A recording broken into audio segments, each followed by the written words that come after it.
Okay, I want to welcome everybody to our second to last meeting of the year. Can't believe the year is over.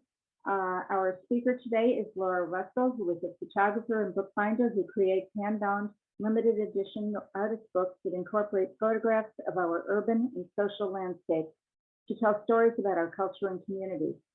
She has been an exhibiting artist for nearly 25 years. Her books are collected by museums and university libraries, including the Museums of Modern Art in New York and San Francisco, the University of Washington, UCLA, Baylor University, the University of Arizona Poetry Center, and more, including the Krischer Family Library. Laura is also the founder of 23 Sandy Gallery, a fine art gallery in Portland, for 13 years. When she was diagnosed with PD, with Parkinson, she bequeathed the gallery to her former assistant, and it is now based in Santa Fe. Laura recently moved from Portland to the enchanting desert of Tucson, Arizona. So welcome, Laura. And before you get started, I want to ask you a few questions. We'll start this as a conversation before you go into your presentation. Okay. So what made you decide to do this book? You know, it was really a way for me to kind of process my feelings about Parkinson's. I was newly diagnosed when I started working on this book, maybe about a year into my diagnosis, and now it's been 2.5 years. And it really was a kind of a way to process my feelings through art. And it became kind of a way to come out, which was a bit terrifying, and to really kind of dive into the Parkinson's world and go deeper. So it's kind of a whole lot of different inspirations, plus a deadline. I never get anything done without a deadline. There was a show deadline, so I had to do it. Okay, great. What was your inspiration for the book? Well, who was your inspiration, I should say? One of the earliest inspirations was a Facebook posting written by Cher Thiessen-Zahl, who was supposed to be here today. I don't see her name, but she posted a ABC list of Parkinson's symptoms on Facebook, and I'll show you that as we go through the slides a little bit. Okay. And how did you ultimately chose 26 women to be represented in the book, and how did you choose the women that are in the book? You know, it was really interesting. I put out a call to my support groups that I had been going to here and there during this lockdown. I tried a few virtual support groups, and I said, you know, I'm looking for 26 women to be in this book, and here's what I need. And so many people so generously said, yes, I'd love to be a part of this book. And it was really, really thrilling that people were so open and ready to put themselves out there in this kind of situation. So I really am thrilled with the 26 women and the club we've become, this club that none of us ever wanted to join, but here we are. Exactly, it is definitely a club no one wants to join. But once you're in it, the women are amazing. Well, that's what I have found out for sure. The women in this book changed my attitude about myself and my disease and this book. They changed the direction of the book. Getting to know them and hearing their stories really, really changed my life. And so I can say that I'm really thrilled to have opportunities like this to share these women, because I don't want to keep them all to myself. They have really powerful stories to tell, and I hope I can tell them. Thank you. And you recently added a couple more women to our little group with possibly plans to make another book. I added Lauren Simmons here, who's here today. Lauren has been a big supporter of the book. She was part of the book from day one when I started conceiving it in our little support group that we have with Lauren and Bonnie and Jennifer. And I've bounced ideas over them, and Lauren couldn't be in the book herself for various reasons. But we know that someday she's going to be a major part of the book. Someday, whether there's a second edition or so we have to make some changes to the initial edition or what, Laura's going to do that at some point. In the meantime, she's just a great supporter of the book. So She's a great supporter of everything Parkinson. She's wonderful. that's true. And can you tell us a little bit about the process you went through creating the book? Yep, you'll see that in my slideshow. Okay. And I think that's the end of my questions for now. So if anybody has questions or comments, please put them in the chat. I will monitor the chat. And Lauren, go ahead and you can share your screen. Okay. And whatever questions are not answered during your presentation, we will answer afterwards. Okay. Great. So here we go. Thank you for having me today. I am really thrilled to be here with Twitchy Woman, and Sharon is a huge inspiration. It's one of the things I really that benefited through this pandemic is these virtual support groups. And Sharon, yours was one of the first that I checked out. I felt like I was ready for virtual support, and it's easier to have virtual support because in-person support can be kind of dicey. My first attempt at in-person support, the support group leader said, well, you don't look like you have Parkinson's. It's so much easier online to avoid things like that. So I'm going to tell you about the Exquisite Warriors book and how it came about and what's happening with it.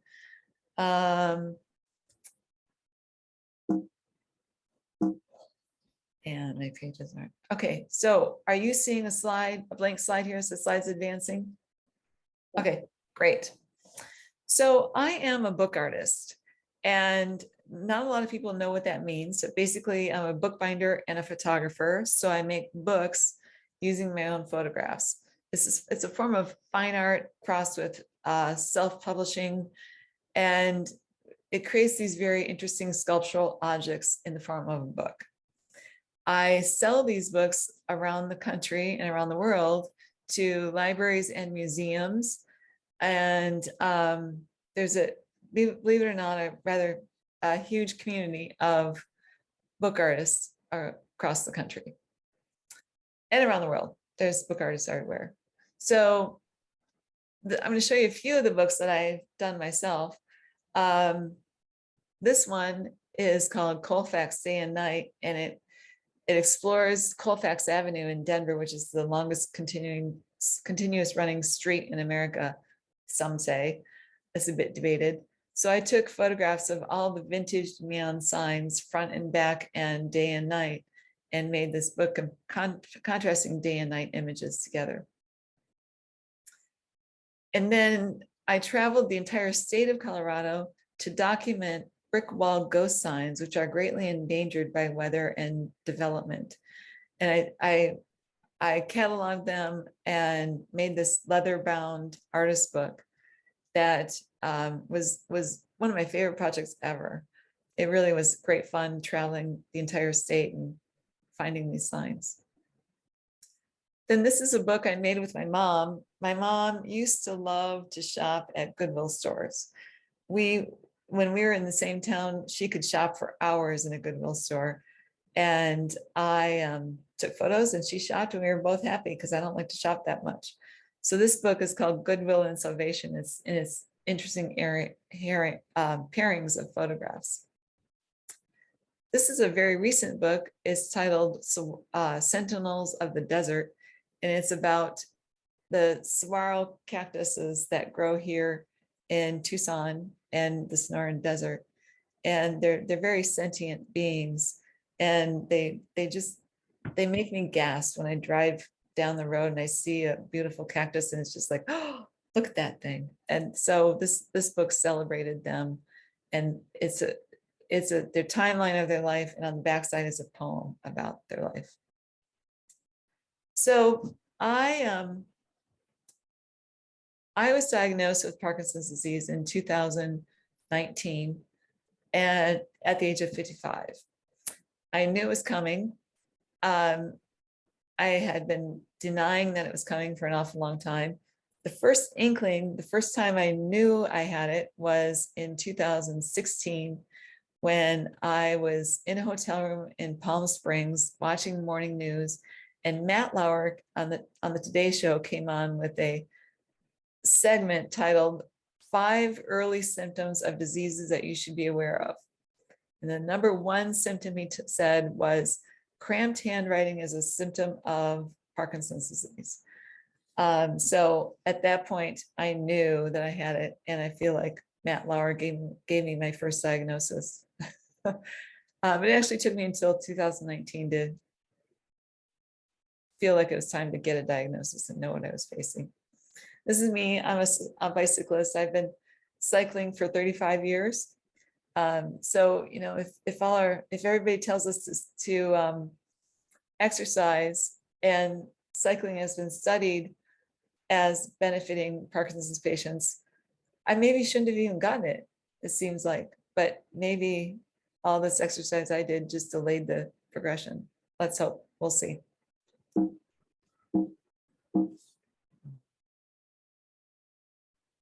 Okay, so I thought a lot about what caused my PD. Obviously, there's a genetics component. This is my mom. She lives in Michigan. My mom can no longer walk. She's pretty much confined to this chair. She has a staff of caregivers who come into the house for 3 shifts a day to take care of her and her husband, who happens to be in a wheelchair with MS. So they're both in pretty bad shape, and she's now losing her hearing, which is weird because the hearing aids aren't helping. And this is a pretty scary chapter we're facing now. So my mother also has a younger brother who has Parkinson's, and another brother of hers who I believe had Parkinson's before he died, but his wife tells me no, but he shuffled and walked and fell the same way my mother did. They were just like twins. If we got to brunch one day or something, you could see them operating in the same way. Then I wondered, does environment cause Parkinson's disease? I grew up on a golf course in Michigan, and this golf course, we spent all of our time on this golf course playing. We rode our bikes, we walked on the golf course, we swam in the ponds. Who knows what kind of pesticides and herbicides are in that lush green landscape. You can kind of see our houses in the background there. And surrounding the golf course was farmland. Mid-Michigan is known for growing really good sugar beets and corn and soybeans, but all of which are very heavily sprayed. So I think PD in my case came from a lot from there.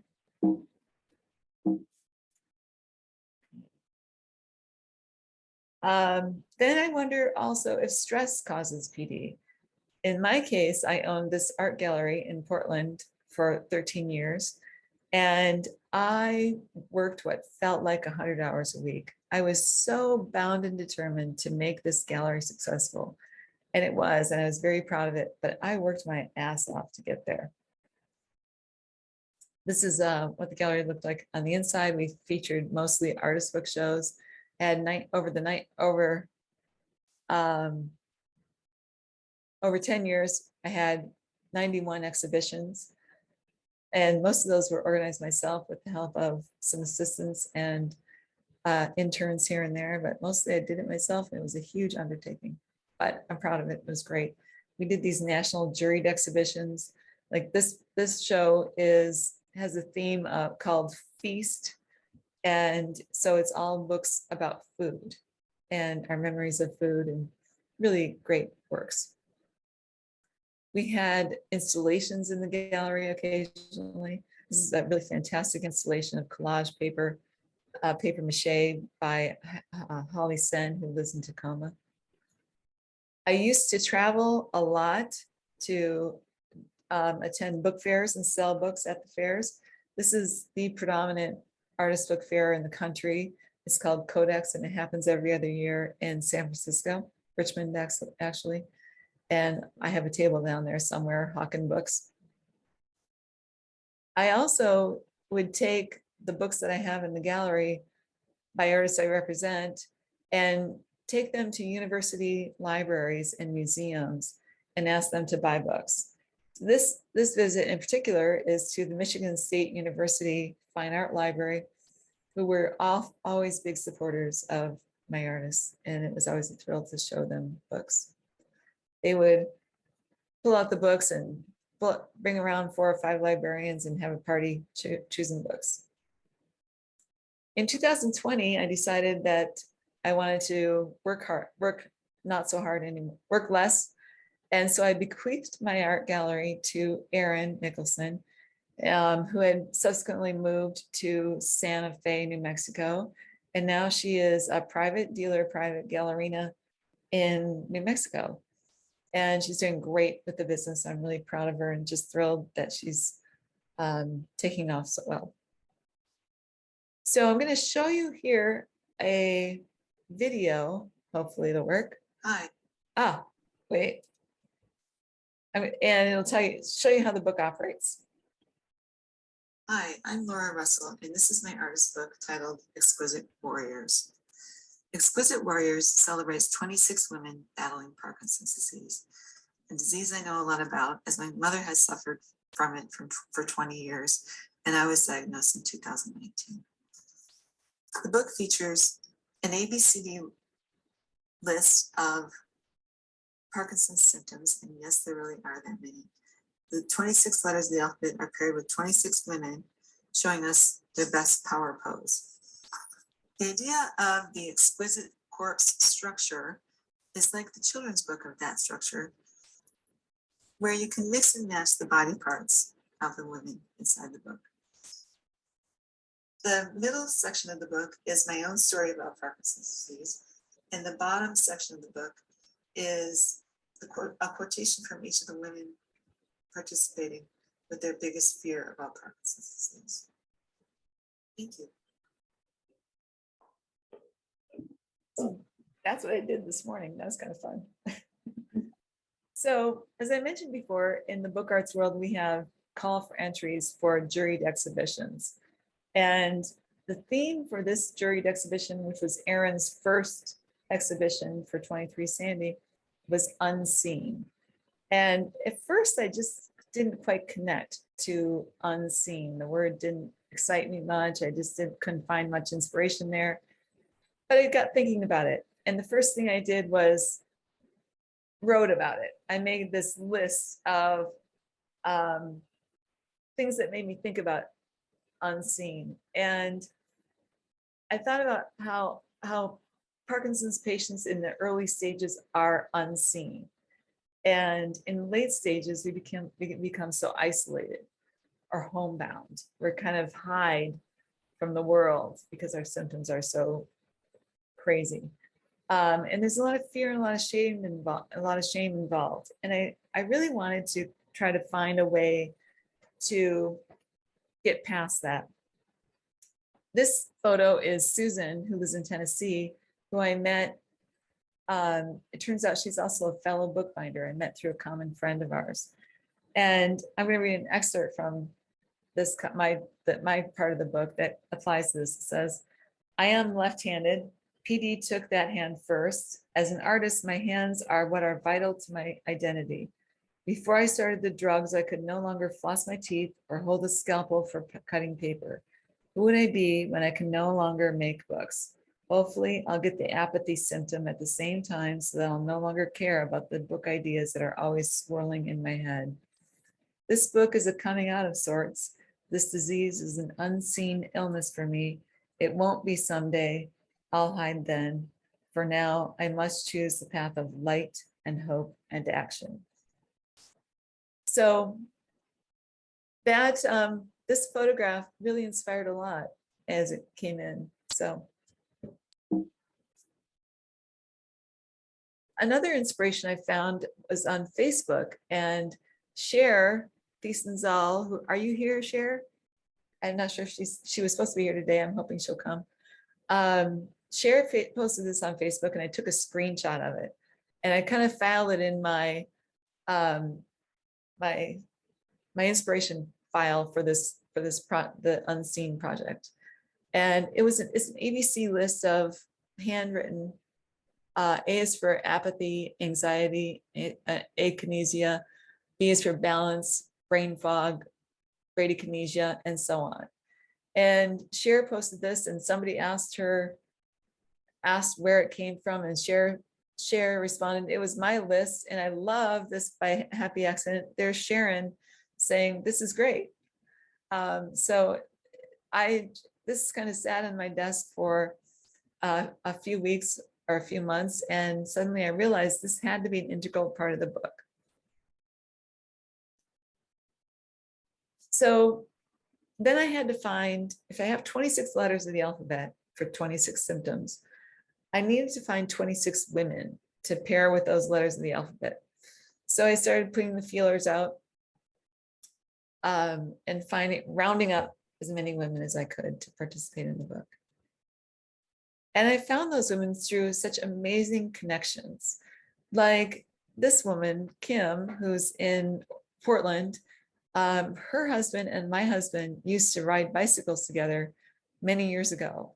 And they came down to Tucson a couple winters ago to do some bicycling. And I ran into Kim at the fair for the book, the bike race. And we ran into each other near the Davis Finney Foundation booth. And I said, "What are you doing here?" And she said, "Well, I have Parkinson's." And I said, "Well, so do I." We didn't know that. So it's kind of amazing the connections you make, and the community that has been built through this project.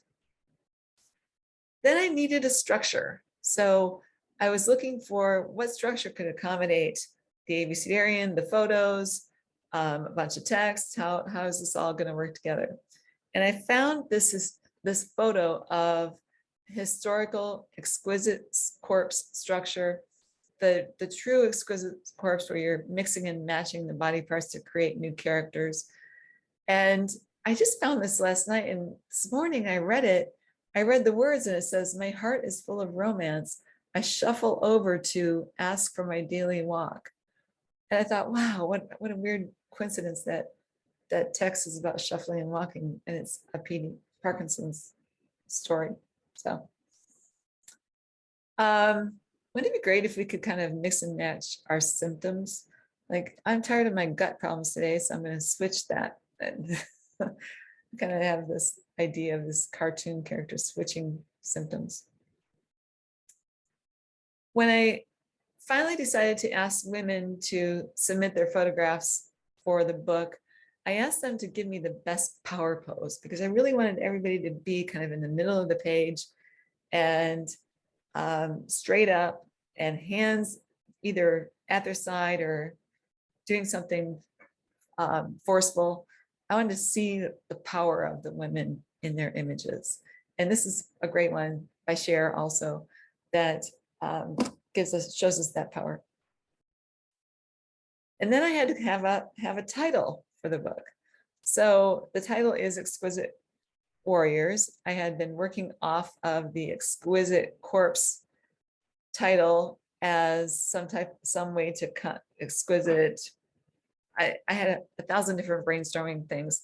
Some of the really bad titles that I came up with were Pity in Pink. And the other one was High Heels and Parking Poles. High Heels and Hiking Poles. This is my friend Penny. She tells the story of going on a first date, and they decided to go for a hike, and she realized she didn't have any hiking shoes, so she went on a hike in her high heels and her hiking poles anyway. So this is great news. And it turns out that Penny grew up about 10 miles away from where I did. The first time I met her here in Tucson, I said, "What do you think caused your Parkinson's?" And she said, "Well, I grew up in farm country." I said, "So do I." And so did I. And it turns out we grew up 10 miles away from each other. So here we are, and we're the same age. So it's a little scary. So there are 3 narratives in this book. The top narrative is the ABCDs of Parkinson's disease. The middle narrative is my personal story. So you can read all the middle flat pages left to right if you want to read my story sequentially. And the bottom page is the quotations about their biggest fears submitted by the women in the photographs. So I love this photo. It's Anna Mona. She lives in Norway, and she was diagnosed at 37 years old, shortly after she had just gotten her dream job. And she's a self-professed career girl and really finally felt on top of her game when she just got her dream job and then was diagnosed. So it threw her for a loop. But I love her take charge face. I like her sassy attitude. And I think that she's going to do great stuff. This is Kat Hill, who lives in Portland, and I was lucky enough to be able to shoot her photograph. And we just stepped outside to take her photograph, and right there was this chalkboard that had the word hope on it. And I realized at that minute that meeting all of these women took me and this book from darkness to hope. This book started out in a very dark place, which is where my mind was early in my diagnosis. So I'm going to read another little excerpt from my part of the book here. It says, this book started off with a working title of Fact, Fate, and Fear. It was a dark book exploring my deepest fears and the grim facts of this horrible disease. As the concept and design progressed, and as I added the voices of other women, the book became more about hope than fear. It is now an empowering exploration of exquisite women facing the battle of our lives with strength, grace, and dignity. So that's what Kat brought me. Kat also, by the way, has a podcast called PD Lemonade that I highly recommend. She's a great interviewer, and you can actually find an interview with her and Omatola Thomas, who I'll tell you a little bit more soon.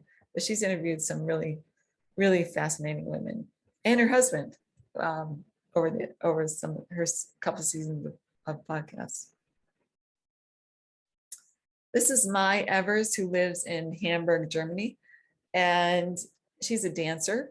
And when I got her photo, I was just thrilled with the anguish in her face. You just see so much emotion there.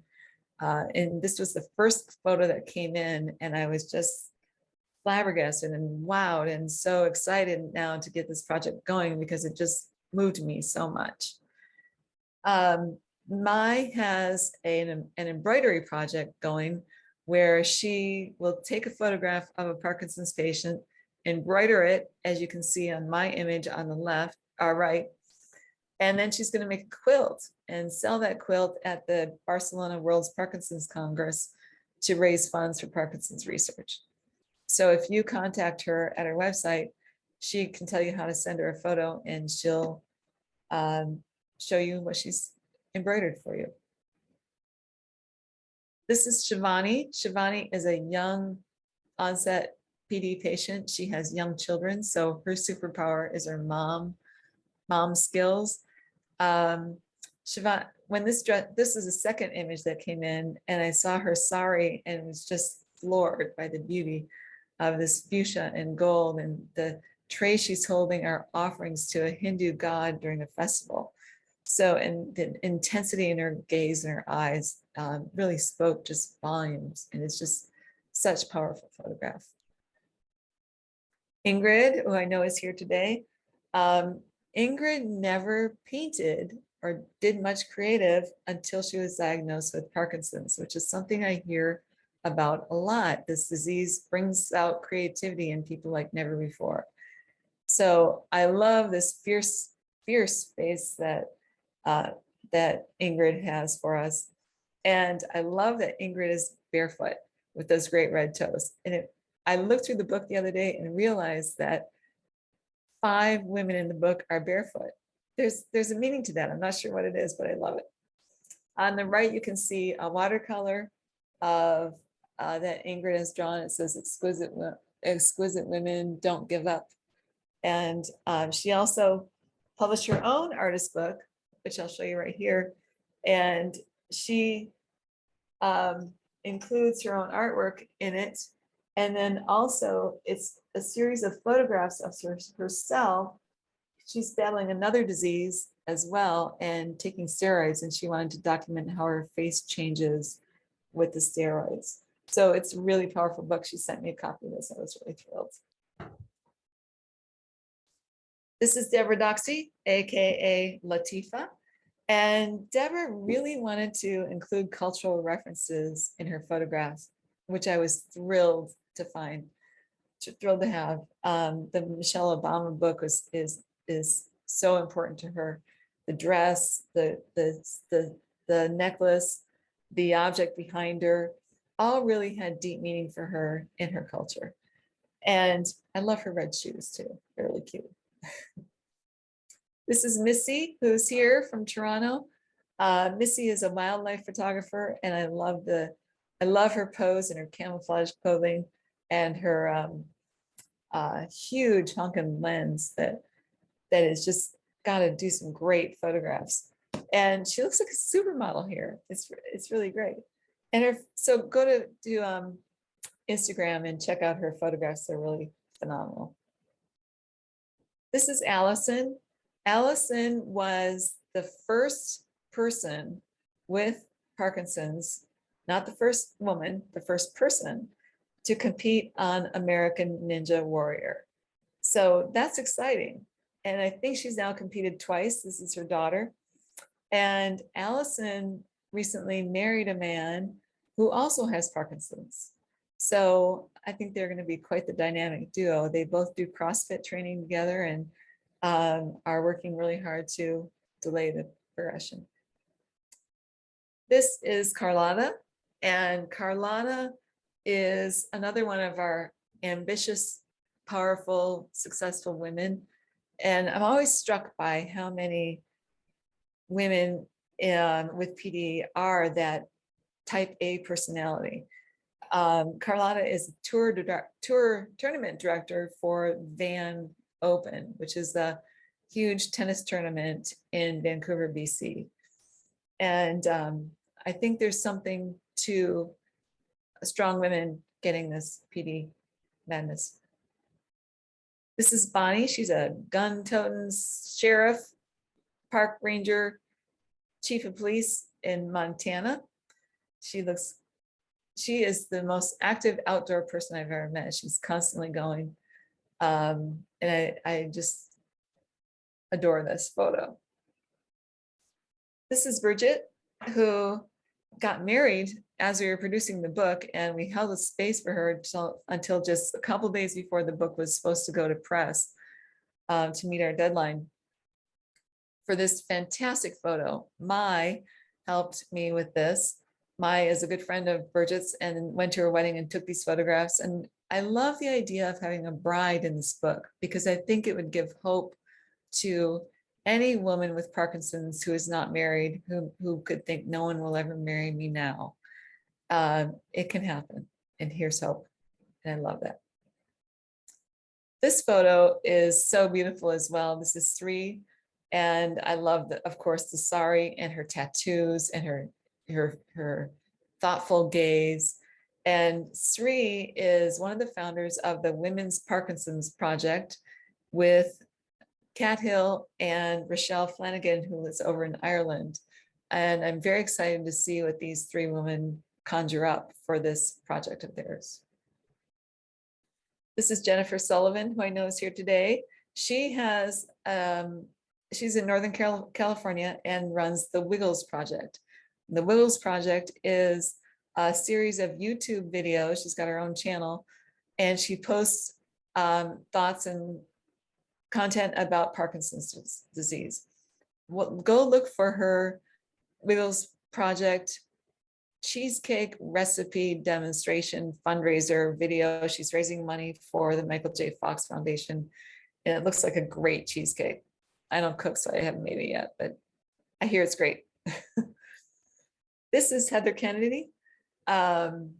She's a fierce advocate for Parkinson's patients.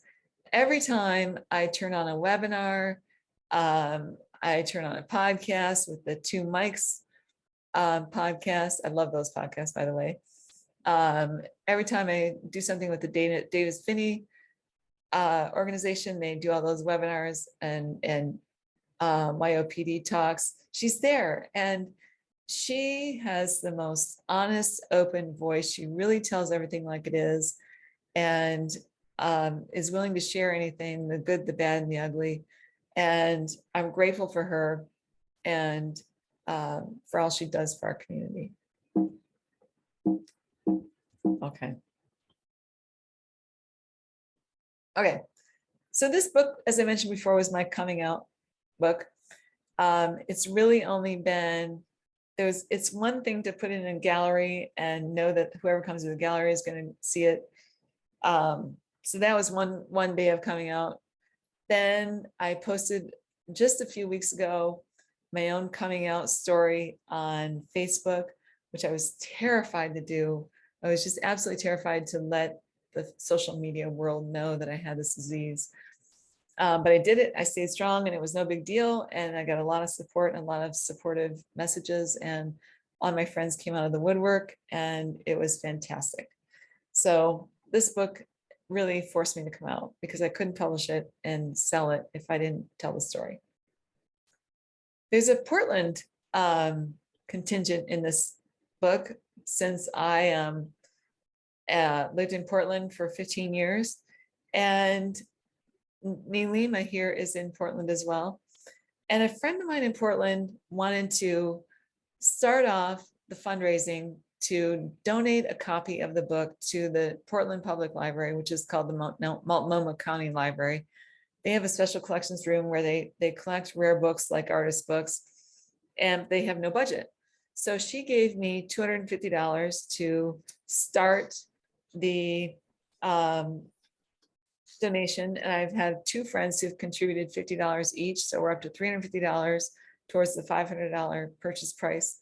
If anybody has a connection to Portland and can contribute to that, to buy that copy for that library, I'd be thrilled. So you can help. How can you help? You can help spread the word. You can help by gathering up some donations to purchase a copy of the book, to donate to your alma mater. If your alma mater has a list of artist books, a collection of artist books, and anything you can do to spread the word would be great. The other way you can help is that if you happen to know somebody who is a publisher, I'd love to talk to them, because I'd really like to, probably next spring, I'm going to dive into making some proposals to publishers to try to get this published in a bigger format that would be a more affordable option. So this first edition of just these 25 copies is the fundraiser edition.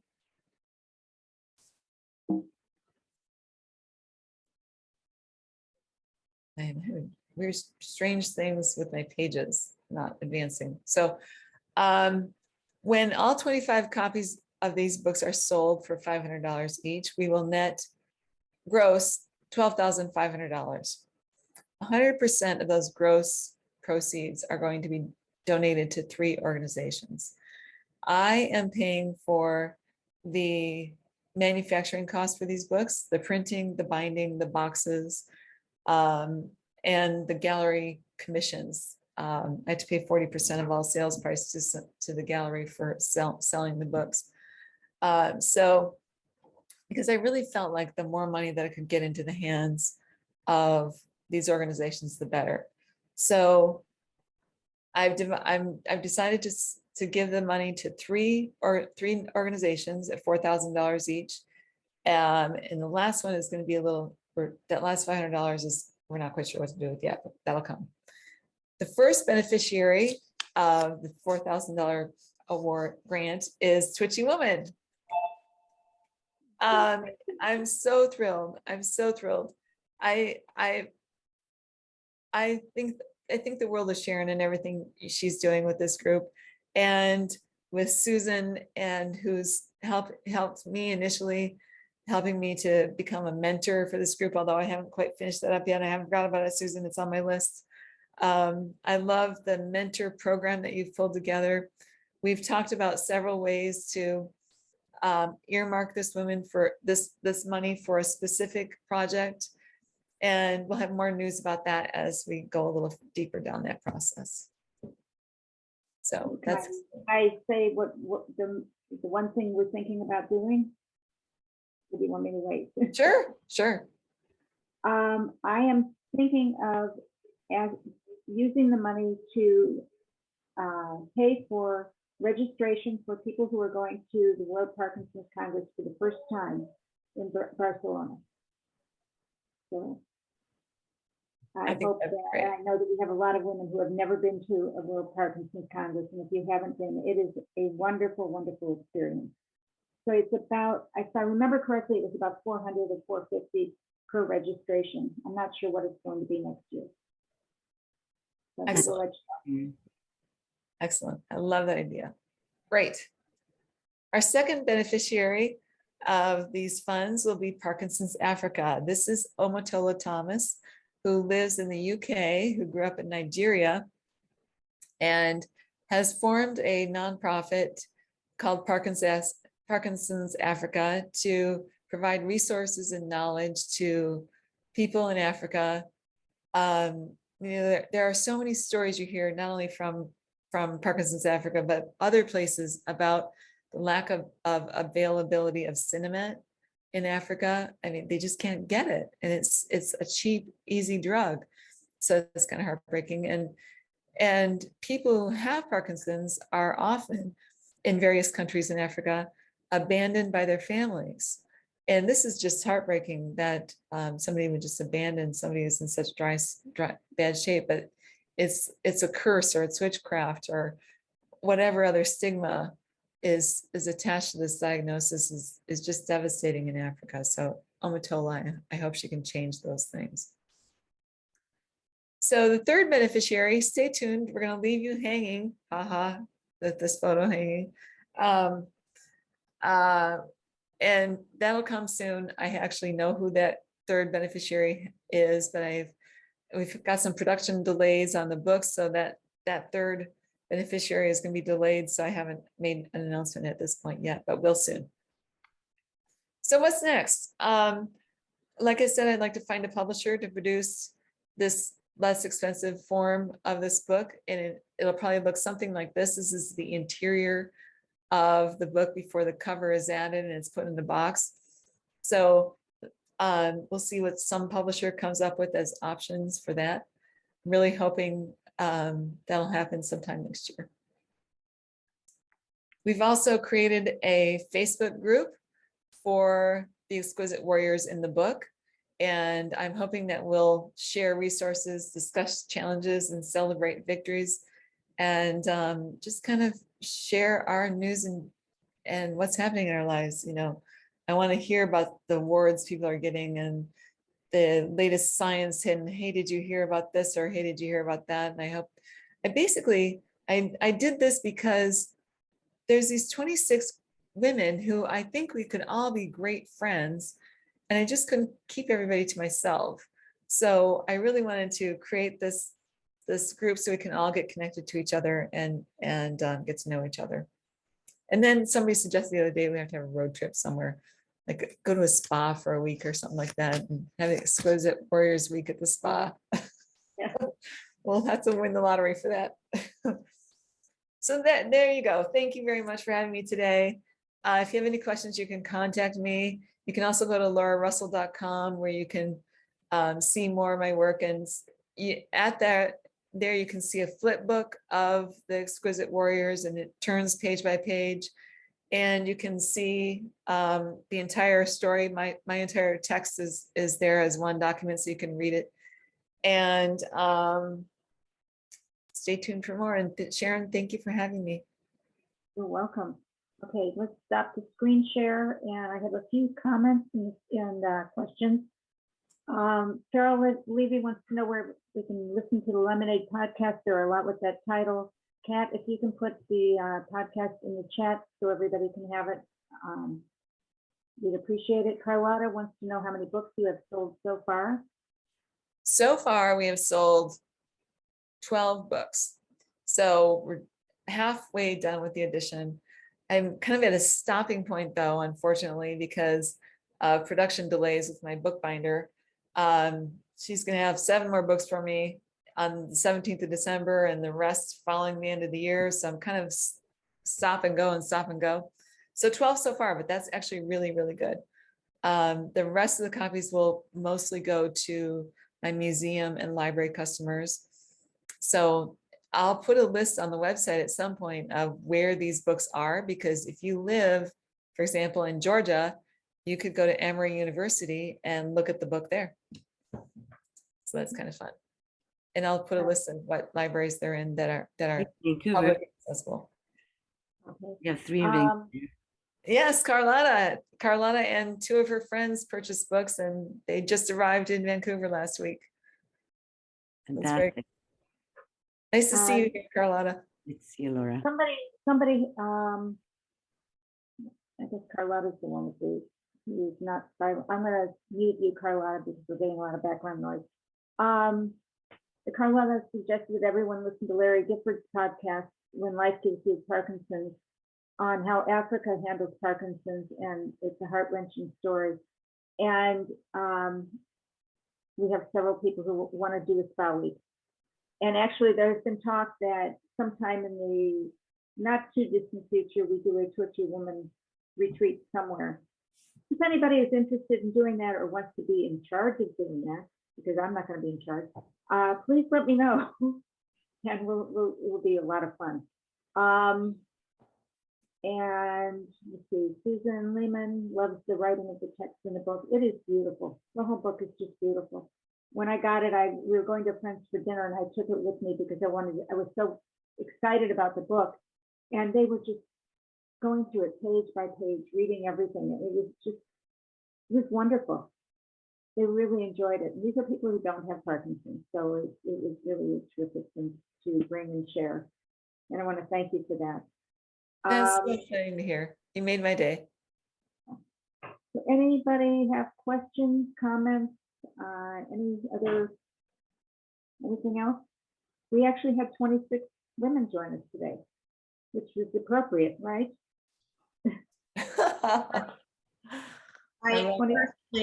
I love how Laura got the personality of each woman in the book. I really loved seeing the women in the book and meeting them. And so much so that when my friends saw the cover of the book, they said, "Those are your feet." I said, "Yeah, they're my feet." And my picture was actually taken by Sheree. We went Oh, to, that's right. She contacted me. She says, "Can we meet for lunch?" And I met her along with Naomi Stolas and Clara Kluge in Pasadena for lunch one day. And since I'm a tennis player, I pulled my tennis racket out of the car, and I had my iPad, which is my writing, and that was my prep. So she took the picture and didn't tell me that she was asked to be in the book. That was a total surprise to me. So, but it is a great group of women, and there are so many more who should be included in some form sometime in the future, because the women with Parkinson's that come to these Sunday meetings are just fabulous. I love all of you. You've really made this last year and a half so much better for everyone who's been involved. And I thank you for your support. And Laura, thank you. And we hope to see a lot of you in Barcelona on your scholarship, right? Yes. So how many people I'm going to change my screen to see. How many people would be interested in going to the Parkinson's Congress? Good. Yay. How many of you have never been? All right. Well, that may be all of our scholarships. Anyway, there's a need for it. It's really a wonderful experience. So, okay. Everybody's, the comments, they just keep coming. Thank you, everybody. I'm going to go back to sharing my screen. I just want to wrap up a couple of things, and then we will we'll open it up to more conversation. Okay, so Laura, we thank you. We give you a virtual tiara for joining us today, since we can't give it to you in person. And next up, next week, Lori Ramage, who is a speech pathologist, will be talking about the LSVT and Google project, where they are going to have people record their voices. They're working with Google to make, I need more information on this. It's about making things like Siri and Alexa recognize our voices and what we're saying as our speeches, if we are having speech problems. So it's, and this will be open to everyone, not just women, because it's important that everyone take part in this. Spouses, caregivers, friends, they want to have people with Parkinson's and people without Parkinson's involved in it. And then I'm going to be on vacation for 3 weeks, we hope. And during that time, there may be some Sunday chats. I don't have the schedule yet. So our next program will not be until January 23rd, and we will have Daniel Korkos, who is from Northwestern University in Chicago, and he is an exercise and Parkinson's specialist. And I met with him for lunch when I was in Chicago last time, and you're going to love him. He is just great. And then I think we're working on it. Clara Klush has proposed that we do improv on the following Sunday, January 30th. That will be a lot of fun. And I've got a few other things up my sleeve for after that. But as always, if you have a speaker you would like me to talk to, let me know. We're always looking for more speakers. And after doing this for 1.5 years, we're still finding people. We haven't run through it. There's a lot out there. And Shelley and Darlene are still doing they're doing their Tuesday morning thing, their chat. And apparently it's going very well. I haven't been able to join them the last week or two. And they may do 1 or 2 chats while I'm gone on a Sunday. And thank you for joining us. We hope to see you again soon.